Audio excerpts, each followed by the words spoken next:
need a microphone to chat on Skype, Yahoo, or AIM with your friends, but don't want to buy one because they're too expensive? Have you ever thought of solving this problem?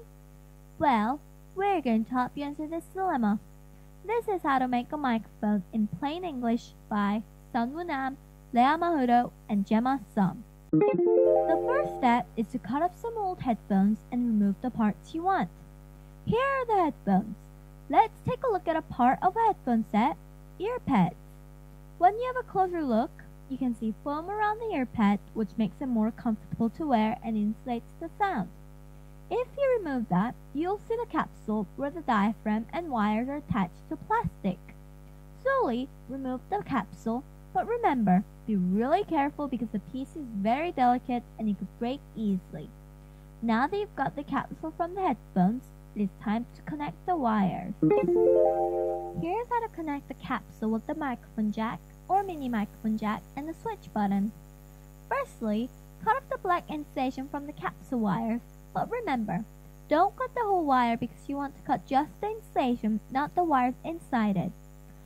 Once you have cut it, you should see two wires, red and white. Then cut the red and white insulation again until you see the golden copper wires. Now that you've got your capsule wires all set, cut the black insulation off the microphone jack as well. This time, you'll see three wires, red, white, and yellow, but only cut off the insulation from the red and yellow wires. Once you've got the insulation off, connect the red wire from the capsule with the red wire from the microphone jack. You can connect these two by twisting them together and putting insulation tape around them. The diaphragm is a thin plastic that vibrates in response to sound waves. It receives the sound waves which pass down the copper wires. Here, the electromagnet will be the generator.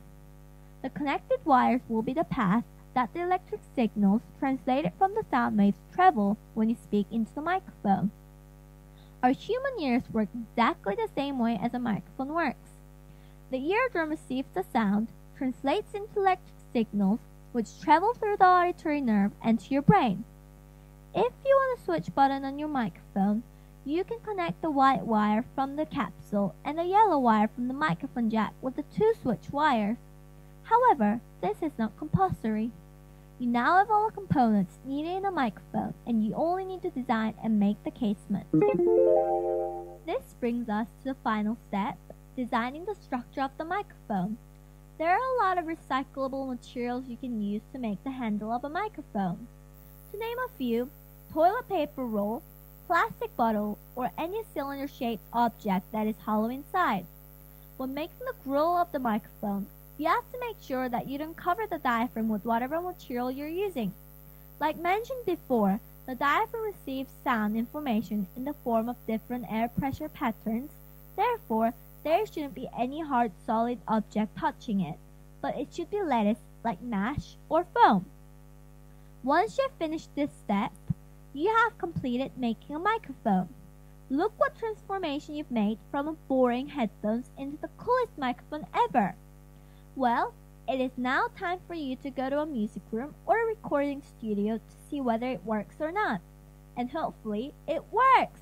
Yay! We hope this video has helped you to understand how to make a microphone, and thanks for watching our Commoncraft video.